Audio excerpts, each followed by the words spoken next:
are live for another Market Update Monday here on the Arrow Title Services page. And we come at you live with all of the amazing information that you need to know about the Treasure Coast here in Florida. And there's just so much going on with the real estate market right now that we like to come on here and have local realtor professionals showcase and tell you guys all about the changes that are going on, because we all know that's in a very rapid market right now. Lots of things are changing. 2021 has been crazy so far. 2020 was crazy. 2021 is also crazy. Don't know what 2022 is going to start, but that's all right. We have them come on and they share their big brains in real estate with us every time that they do come on, and just showcase also listings that they have or just what kind of the market's going on. And we like to give them the opportunity to kind of just tell us what they see going forward. And if you guys have any questions when you guys are watching, you guys are welcome to comment and we can answer those questions as we are live. But we're always very thankful for the local professionals who come on here to share with us, and you can always reach out to them on their Facebook pages. But we're going to get right into the discussion here today, and we're going to talk about just what has kind of changed in the past, 9 months here on our market. What are things that people should be keeping an eye out for if they're looking to get into the market, if sellers are looking to get into the market, and just hear from these professionals. And we'll also go into a discussion portion after each one of them has spoken. But we will actually start off with Peter first. So Peter, go ahead and start us off. Hello, everyone. My name is Peter Negron. I'm with Barron Real Estate. To just shed some light on what's going on in the market right now, I do notice that buyers are being a little bit more apprehensive about the offers that they're putting in. They're definitely being more specific about the terms that they're putting in the offers. Don't get me wrong, it's still being very competitive, but they are adding more contingencies to these offers, which, for on the seller side, that may be, a little bit dissuading for them in order to choose which offer they want to choose. But in the long run, these contingencies are all put in place for a purpose. People are definitely trying to get a certain specific deal done on a property, but it needs to be within their means and it needs to satisfy both sides, of course. But one thing that I have noticed is that our inventory hasn't picked up.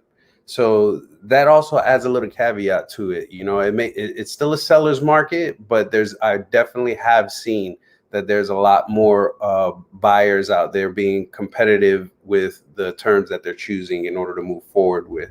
I wouldn't go as far as to say that I see any price movement whatsoever. While prices have been, most houses have been retrieving about 95 to 98% of what they're listed for. I really don't see that changing in the near future unless, something pending happens, from here on out in the real estate market. But quite honestly, there hasn't been much inventory pickup. So I don't foresee the prices, having much movement as far as where they're going for the moment or for the near term future.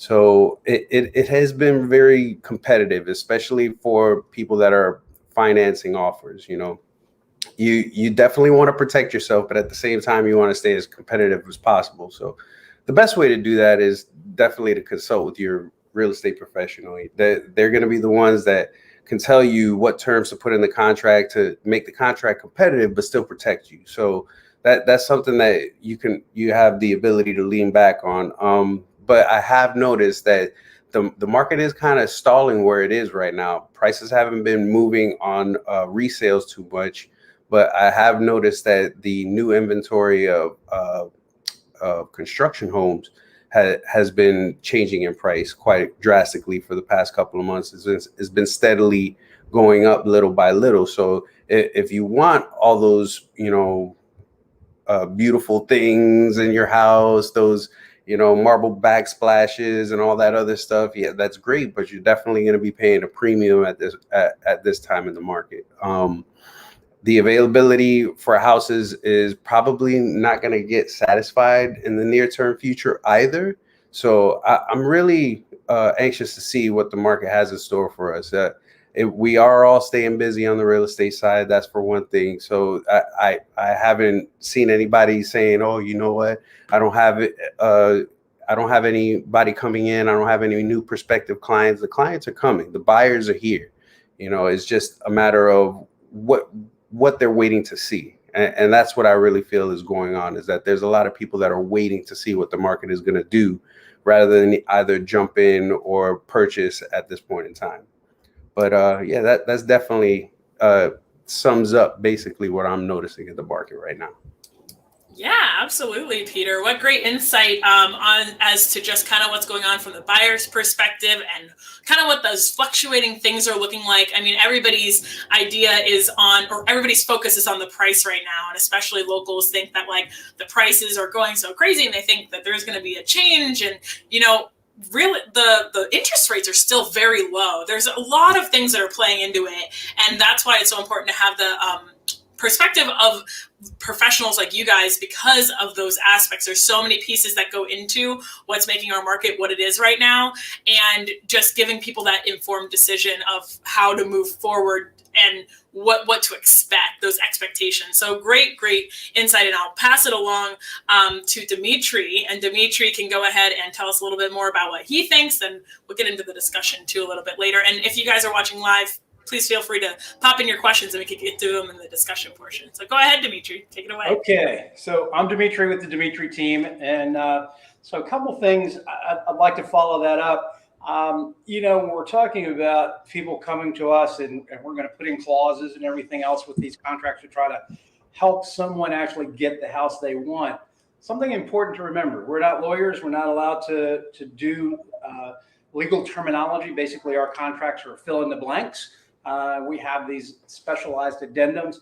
However, because of where we are in such a competitive nature, there has been a lot of stuff putting in the additional terms that, quite honestly, buyers should definitely consult a lawyer, because, we're not the ones allowed to do that.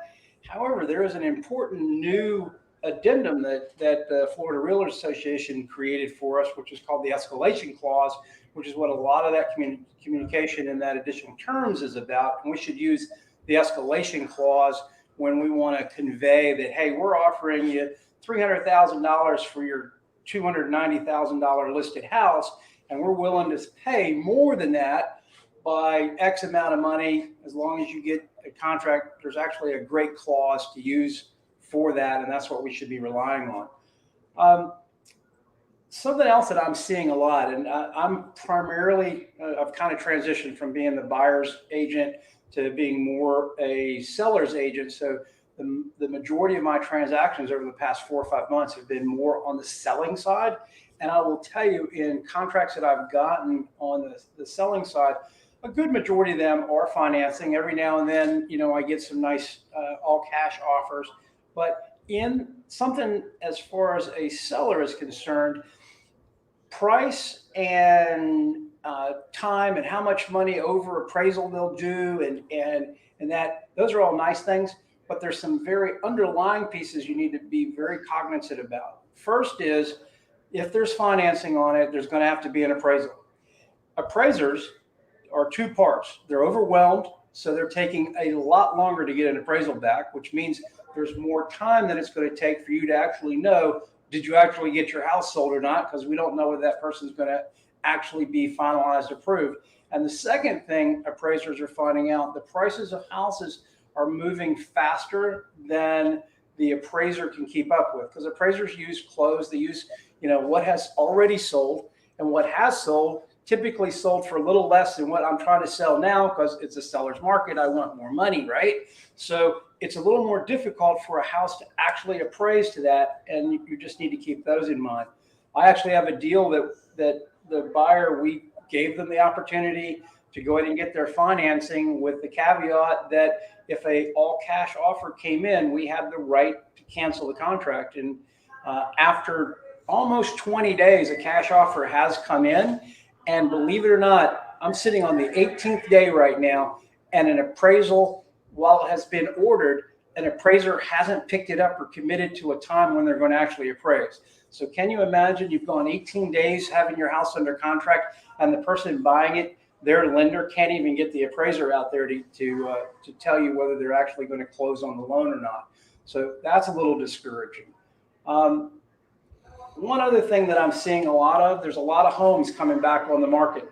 And you'll see this, back on the market, and they're back for various reasons. I think part of that is the fact that, with these contingencies that people put in, I need an inspection, my mortgage has to be. So for a lot of these reasons, something went wrong. And if you're dealing with a property that's back on the market, you need to make sure that you get the information as to why did it come back on the market. Something as realtors, we all have, we're bound actually by our license that we must divulge all facts that would affect value of a property. So it doesn't matter what type of agent we are. We actually have three types. We've got a transaction broker, we've got a single agent, and then we have a no broker relationship. But in all of those, we still have to divulge the material facts about a property that will affect value. So you should get answers. When you ask why, you should get a straight up, honest answer as to why the property's back, because it could make a difference for your buyer putting an offer on it. I also think because things are going so crazy, I have noticed lately a house will come on the market, the agent won't even return any phone calls, and the next day it's setting as active or pending under contract. I think we need to do a great job for our sellers and maybe bring a little sanity to this. I would propose that when anybody does a listing, that the listing goes out, let's say on a Monday. There's no showings until Saturday and Sunday when an open house is there. People come and look at the open house. On Monday, you expect highest and best offers, and on Tuesday, a decision is made. This gives more people an opportunity to actually look at the house, formulate what they want to do, and potentially gives the seller a better chance of getting the best actual offer available, as opposed to rushing the decision on getting something sold. That's just my 2 cents on that, which sometimes I have a lot of 2 cents I throw. 5 cents, 12 cents. No, that was great, Demitri, and I think that will all play very well into our discussion as well with everyone. I do want to give Alannah the opportunity to chime in, and then we'll get right into that discussion portion. But Alannah, go ahead and give us your 2 or 5 or 12 cents on this matter. Will do. Well, thank you guys. My name is Alannah. I'm with eXp Realty. And I completely agree with the other professionals so far, in the sense that when we manage expectations, we get better results. When we have a game plan and we stick to the game plan and all parties are on the same page with the game plan, that is the best scenario to meet a successful conclusion.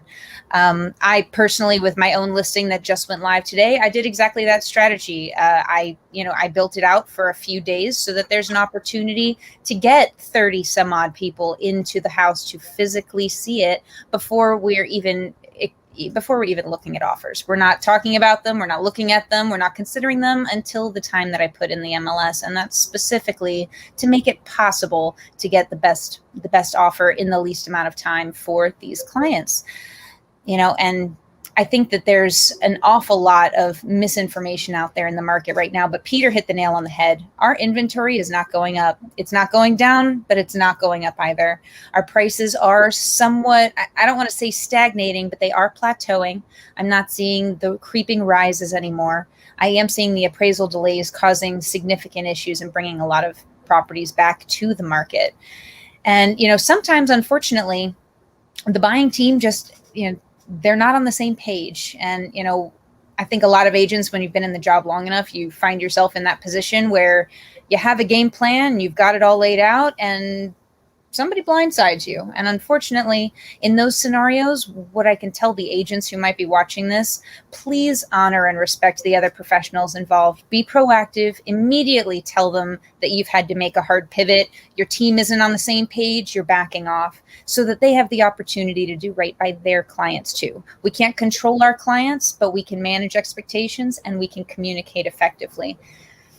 it's not always a fun job, but that's why we make a career out of this. So use us as resources. I love that. No, absolutely. And realtors are a resource. And I think that that's sometimes lost with some people, you know, from the title perspective of things, we see kind of the whole show going on because we're kind of navigating it all for everyone. But putting all those pieces together and seeing kind of like how the communication is on both sides and such, it's so vital to have that communication and just know kind of what's going on in that process. And I can't stress it enough, as well as using local people who know what's going on and also just know how to navigate. I mean, a lot of times people might think that realtors are in competition with one another, which at some point they are, but not at the same time. We are all working together. So all you guys are all on here right now, and I've seen you guys collaborate multiple times on different calls, and it's about the team aspect, and we're all, every person in the real estate transaction, buyer, seller, realtors on both sides, title company, we're all there to make the deal get to the closing table. Like, that's everybody's goal. So the communication is so important to be able to get you there, because if you hold back one thing or you're just being difficult about one aspect, it can really put a strain on the process. And I want to also just mention, as well as we get into this discussion portion, that there are checkpoints in, like, checks and balances in the real estate market that I think a lot of people don't think about, because I see that they see the prices going up. They, especially locals who have been here, they see what prices used to be, and then they see what prices are now. They think at some point it's going to come down, whatever it might be. I think you guys made great points of the fact that it's kind of plateauing right now. Our area isn't getting any less popular. So that is a factor to keep in mind, that we still do have a lot of people and traction coming to this area, and that all of the areas within the US are not the same. So we have a lot of traction coming here for a specific reason. We've had a season that comes here all the time already, and we're seeing these weird fluctuations because of obviously this situation that's going on just with our current state of the world. So appraisals being one of those things that are the checks and balances in the world to try and make sure that things aren't being sold for way over what they are. And people have to keep in mind that those checks and balances are still there. Obviously, if there's cash, I mean, that's a whole different process, but there are still those checks and balances. So I want to open up the floor to discussion for anything that you guys want to add into the conversation, but also want to pose maybe a question to start off the conversation as well, of what you guys are kind of talking, or what conversations you guys are having with sellers in regards to pricing these homes. Because I know that there are some people going onto the market that are like, oh, well, I'm going to get a lot of money for my house. Like, I'm going to throw it on the market. It's going to sell for $1 bajillion. Like, so, you know, managing those expectations for people as well. I'm curious the conversations that you guys are having with them, and maybe some insight you can give to people if people are looking to sell their homes, like what they should be expecting in this market. Well, I've noticed personally that I've had a lot of sellers that I give them a spectrum, you know, like it's a range of prices from A to Z, you know, and you get to pick whichever price that you want, as long as it's within that range.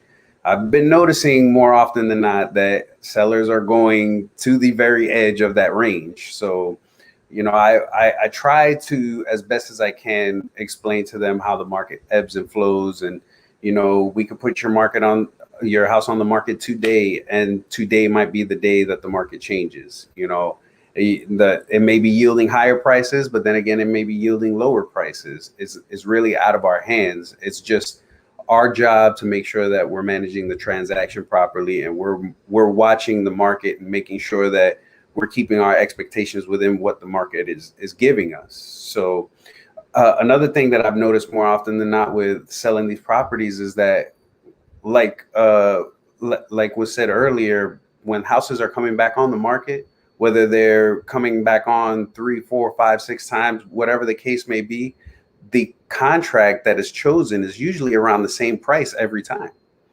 Every time that it comes off of the market, that the contract price, the under contract price isn't really changing. So that just tells you right there that the market is yielding just about the same expectations as you would get with the first offer. but maybe we just need to manage these deals a little bit better, negotiate a little bit harder so that we can get them to the closing table rather than getting them under contract 3 and 4 times, making it once, as much as we possibly can. But right now, because of the shift in the market, and it's been a very minimal shift, because of the shift in the market, people are trying to take advantage on both sides as much as they possibly can in their favor. So, as much as we try to mitigate everybody's expectations and let them know that, hey, listen, this is an open conversation until we make it to the closing table. It's really not one of those things that people like to hear, but it's a hard truth that you have to let everybody know that anything can happen, things can change. And we've seen that in the past year, of course, that in a matter of moments, the lights can turn out and we're going to have to pivot and shift our focuses on something else. So just be ready and be expectant of only the closing and when you get to the closing table. So outside of all of that, just make sure that you're trying to negotiate as best in your favor as possible. But, really think about the expectations versus loss also. If you want to put your house on the market because you have to move, then don't keep on, trying to over negotiate in your favor because your timeline may be affected at that point. So that you really have to keep your plan in play. No matter what the way the market shifts, no matter what the transaction yields you, no matter what craziness happens in this market, you have to make sure to keep your mind on the prize. And if your goal is to sell your home, then make sure you sell your home in this market in that time frame or for that price or with those contingencies, whatever the case may be. Just keep your mind focused on the goal and don't get too distracted by what somebody else's house may be selling for, or what another real estate professional might be telling you outside of the one that you've chosen that your house can be sold for, because those are distractions. Those are not going to get you to your end goal. Whether you go with that realtor or the next one, it's just going to be some other distraction that's going to keep you unfocused. So just really go in with a game plan, know what your limitations are and make sure you create those expectations properly, both on the realtor side and seller side, buyer side. Everybody needs to come to terms at the end of the day. So I love that. I want to add a couple things to it because I think like Demitri had mentioned, I handle both buyers and sellers. And so one of the things that I've noticed as a buyer's agent is it's so challenging to get an offer accepted that we're in a position where I'm often putting multiple offers in for the same clients simultaneously, because if you throw enough at the wall, something sticks. And when I'm looking at that same scenario, which is very necessary as a buyer's agent to be successful, to help a lot of people, on the seller side, it can get frustrating, right? You're holding 10, 12 offers in your hand, and we have an opportunity as the selling agent to go, this is the one that we want to accept, but we also have that opportunity in that same conversation to prepare our seller. Listen, people, you think everybody doesn't have 10 offers? You're wrong. So this is the one that we're going to go with, but we're going to choose this second one as well. This is our immediate backup. And in the event we don't even get this executed today because they have enough offers out where they don't end up wanting to take that plunge, we've immediately shaped our sellers' expectations to move straight on to the next one. Instead of it being a case of it being a disappointment and a letdown and then a regroup, we can really shape that and be able to collaborate together better. Like if a seller's agent understands where the buyer's agents are coming from in that position, they can make that phone call before they've got their offer executed on their end and go, all right, are we gung-ho? Let's get a final phone call. Let's get this finalized, because they understand that a buyer's agent is, throwing as much at the wall as possible to get their buyers under contract.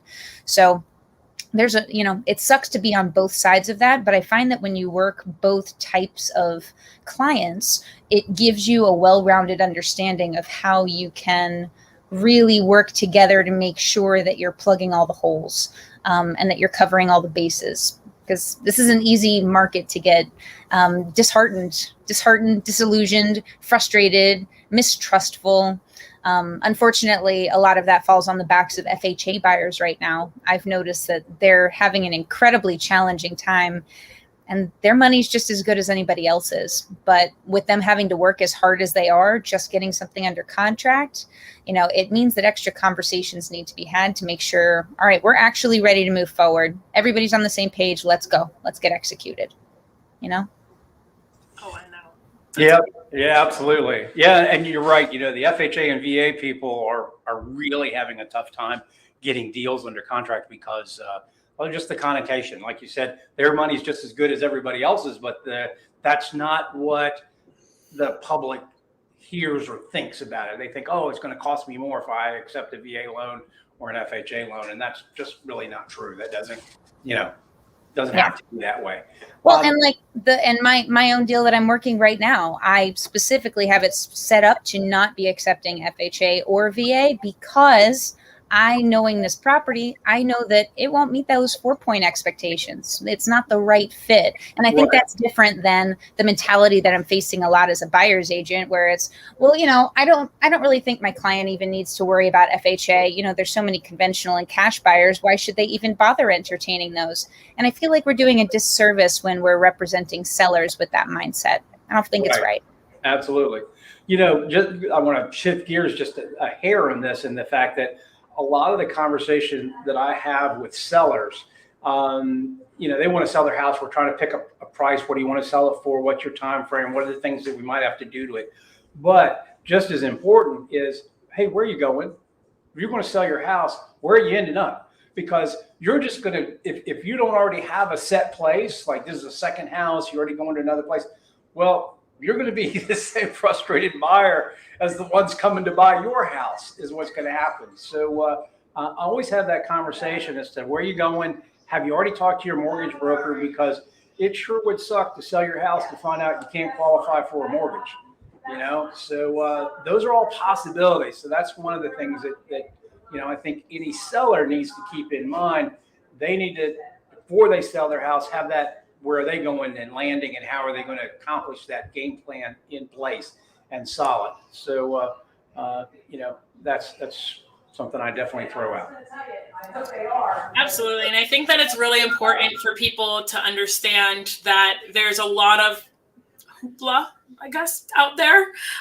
There's a lot of chitter chatter about, what's going on in the market, et cetera, et cetera. And I can't stress it enough that the conversation with your local professional is free to just get a better idea, or listen to our videos, listen to Market Update Monday, listen to Thursday's Top Tips in Real Estate, go to our YouTube channel and go listen to the things that we've been talking about for the last year and a half, which is crazy to think about. But listen to what we've been saying, because there's so much information out there. And I know it can be very, there's a lot of people out there that are like, oh, is the market going to crash? If the market's going to crash, I'm just waiting for the market to crash. I'm like, first of all, you don't want the market to crash. Why are you wanting that?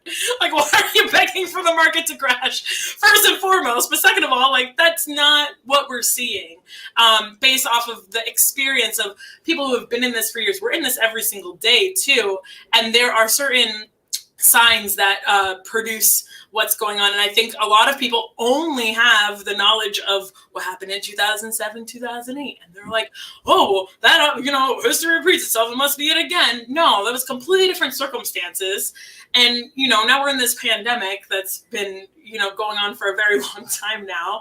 And that's affecting it all. But there are so many different little nuances that are being put into it that that change on a daily basis. People want to move to Florida because it's cooler. I almost said cooler. Warmer. It's warmer. Then they're trying to escape the colder places. They're also trying to escape big cities. There's also low interest rates.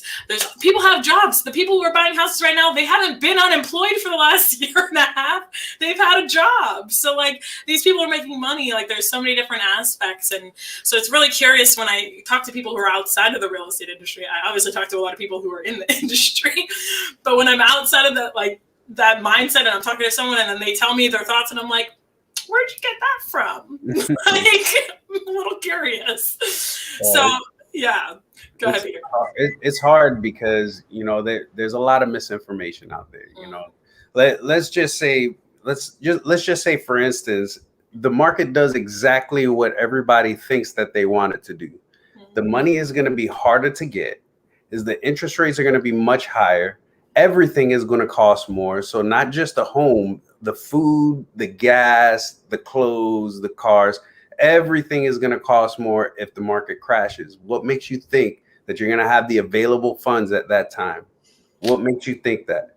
And that's the thing. Right now, you can get a conventional loan. And we were just talking about this on Thursday, and I just found this out. You can get a conventional loan for as low as 3% deposit. You know, that's better than an FHA or a VA loan as far as a deposit goes. So if you can qualify for something like that right now with a low interest rate, what makes you think that those deposit percentages are going to stay the same in a market crash? What makes you think that those interest rates are going to stay the same and they're going to give you the same amount of money when the market crashes? That's just the thing. You have to take all of that into account. Are you going to have the available funds in whenever in the future that this is going to happen? And you have to also take into account that even if there is a market shift, there's a delay in reaction time to what happens in actual life.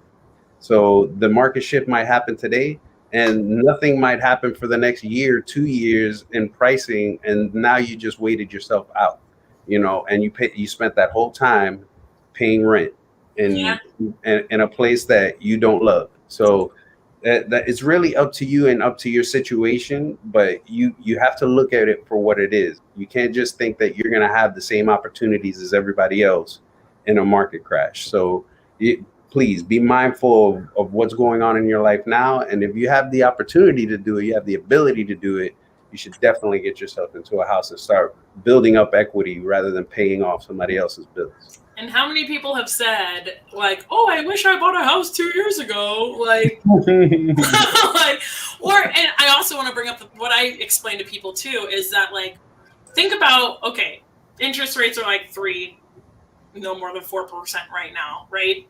So around that area, I'm not a lender, but around that area, right?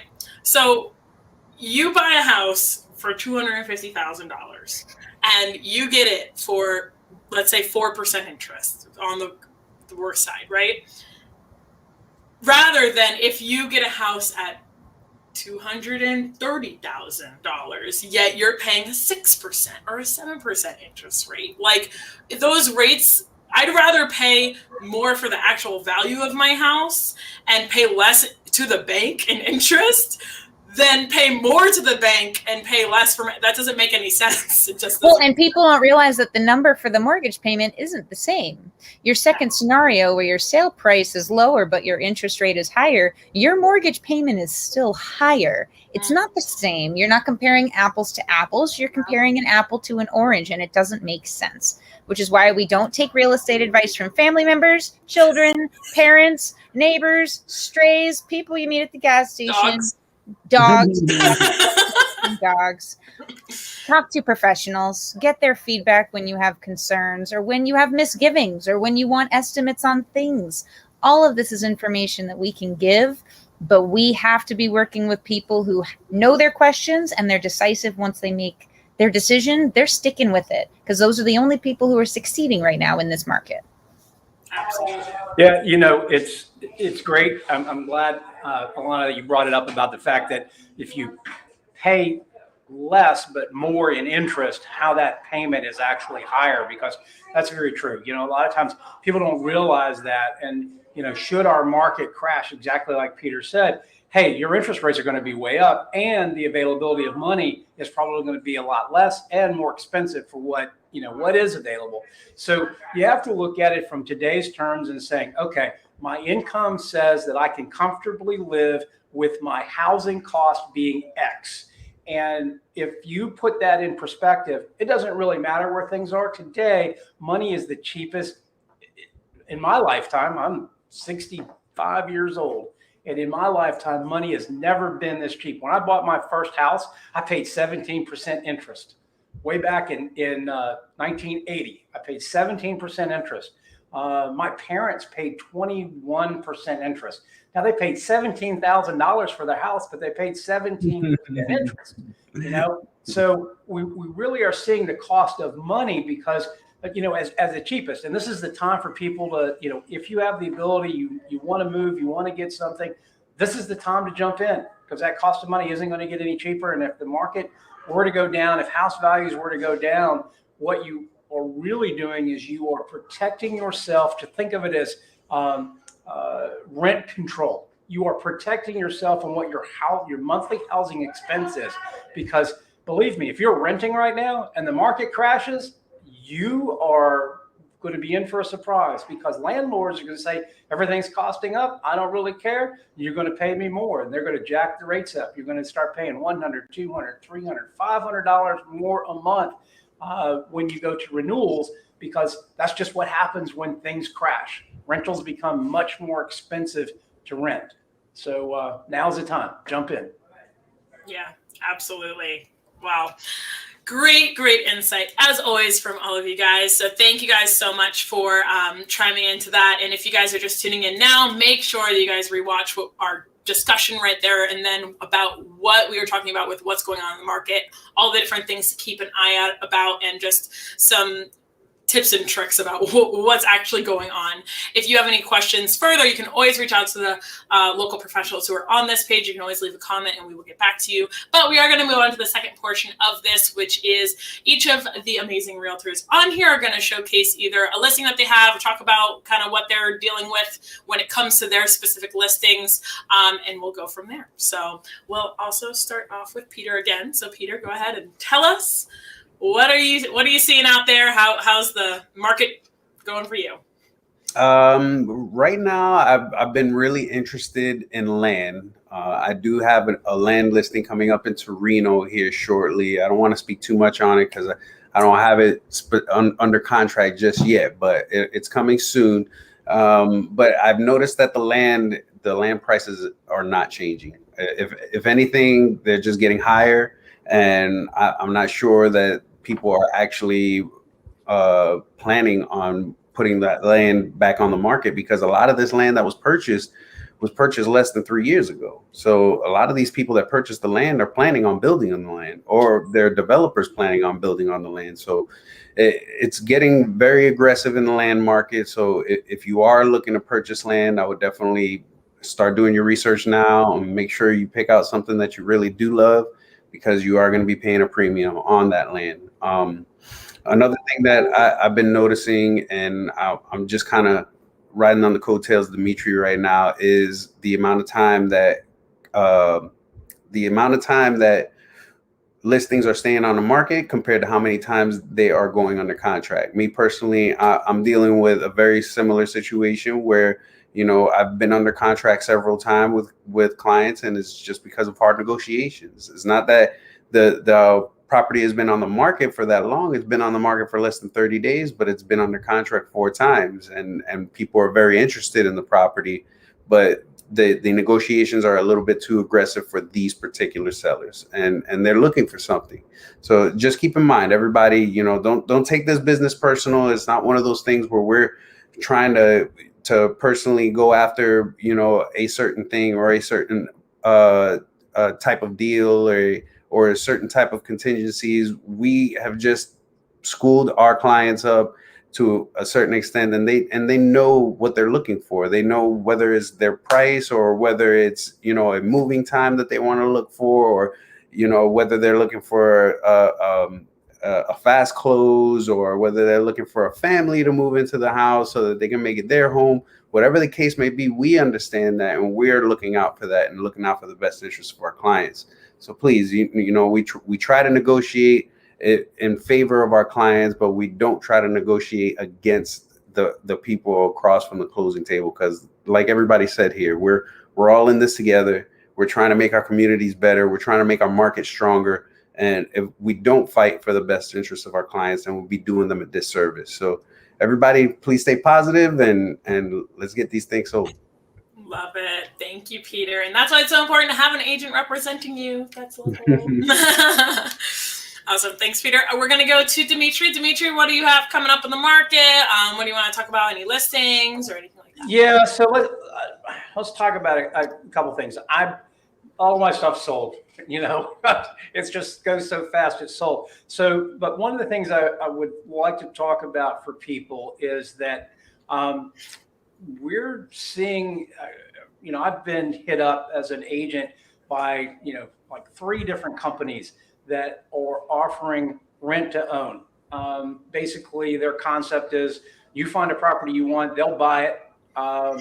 You then rent to own it from them. And they've got some pretty decent terms and all. But what I would say is, if you are thinking about anything like that, make sure you have a realtor involved. There's a lot of stuff with those contracts. You want a professional to help you through that.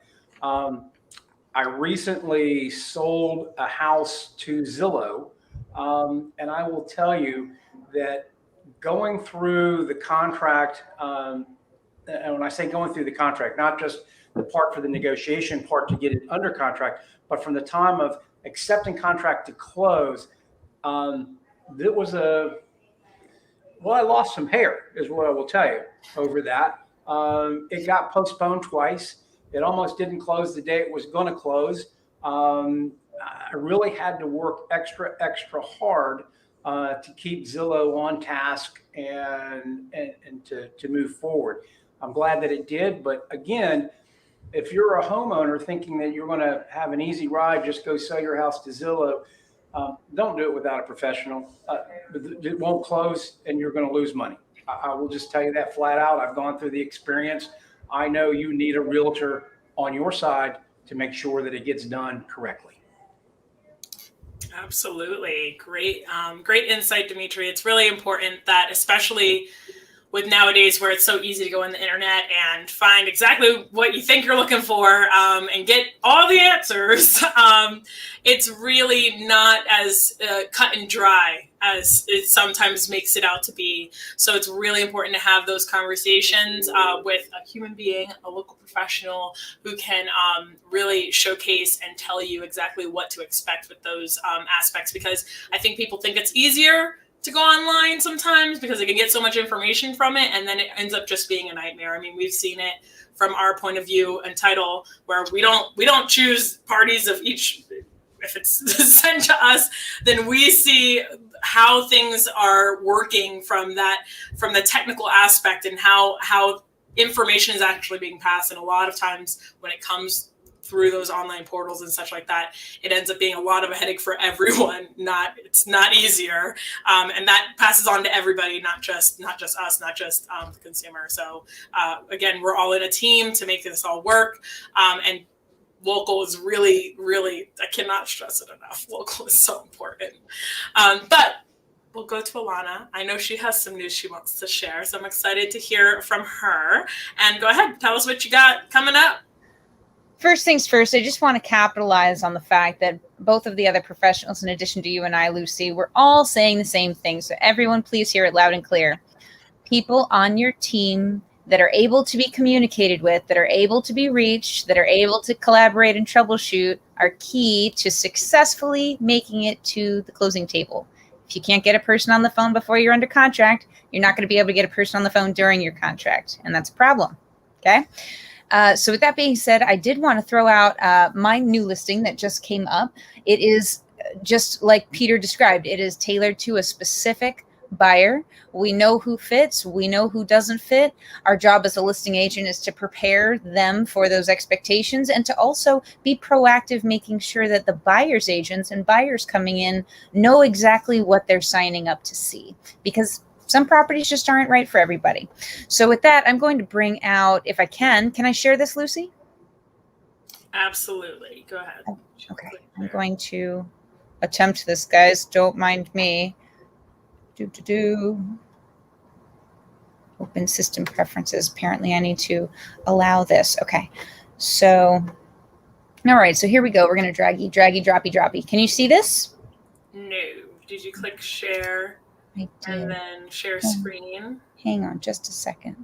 Sorry, guys. And then share again. Chrome has lost permission to capture your screen. Interesting. Okay. Well, this isn't helpful. So we're going to move on. We're going to go back to business.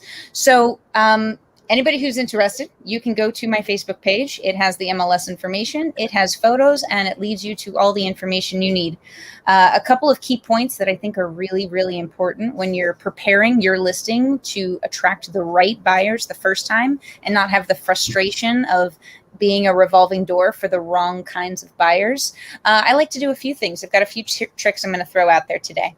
The first trick, I like to provide the seller's disclosure up front whenever possible. If I already have that in the documents tab so that my buyers know exactly what's up before they've even come out to see the property, they already know if they can or can't be qualified for it.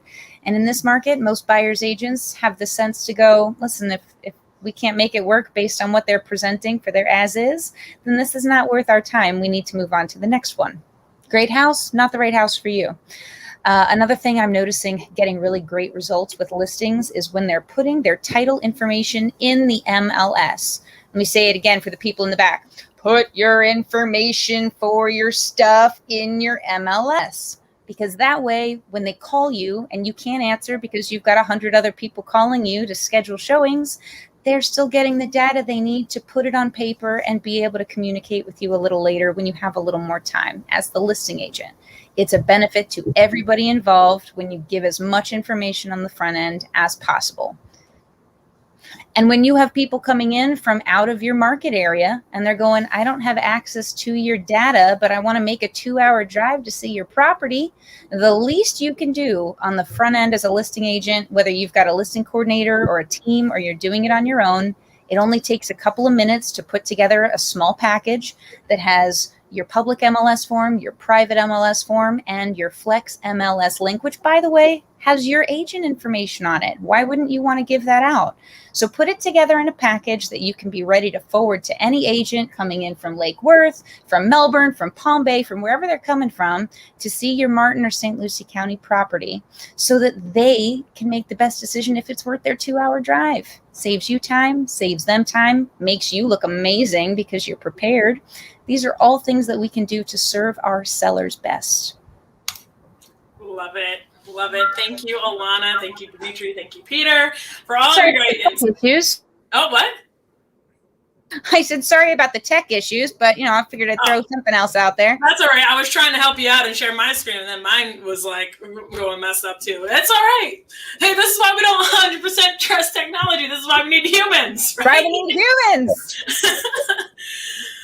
So thank you guys so much for always coming on here with such great insight. I want to give opportunity to anybody to give any announcements. If you guys have any announcements that you want to make, if not, then I just want to remind people as well that you can always reach out to these local professionals on their Facebook pages. Make sure to go and follow their pages, like their pages. There's always great information, whether you're ready to buy, sell now, or in 6 months or a year. It's just great to have their information coming through to your page so that you can get updated on things like this with our Market Update Monday. Also, don't forget to follow our page, Arrow Title Services, and also subscribe to us on YouTube because you can find all of our archive of all of these videos for the past year and a half if you want to sit through all of it, or you can just call one of us. But you can also sit through them and see some of the different topics that we've done over the past and just go back a year and a half and listen to what we were talking about a year and a half ago and what we were kind of predicting and talking about how this was pretty much going to happen. So it was kind of crazy to, see how things have changed so much over this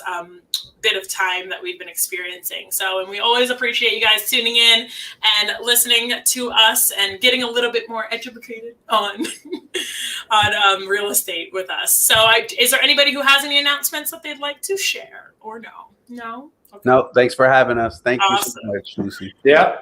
Thank you for having us. And I really did appreciate Alannah talking about listing agents taking that little extra effort. We have this little tab called documents. If people would use it, oh my God, would our lives be so much easier. Well, and when you put stuff in it and agents don't see stuff often enough to be trained to naturally look there first on the front end, especially when you're working with people who have certain needs or a limited budget to be able to walk into their purchase with, why wouldn't you be looking for those things and asking for those things before you make a 2-hour drive to go see a house? Absolutely. I mean, that's insanity. Right. Take the time so that you can empower other agents to do their job to the best because it makes you look good too. That's right. All right. Love it. Thank you, guys. Thanks, you guys. And to everybody watching, we'll see you guys next time. We're on here every other Monday, so we look forward to hearing your questions in the future. And thank you again to the local professionals who came on here to share with us. So until next time, have an amazing day and week. Happy Monday.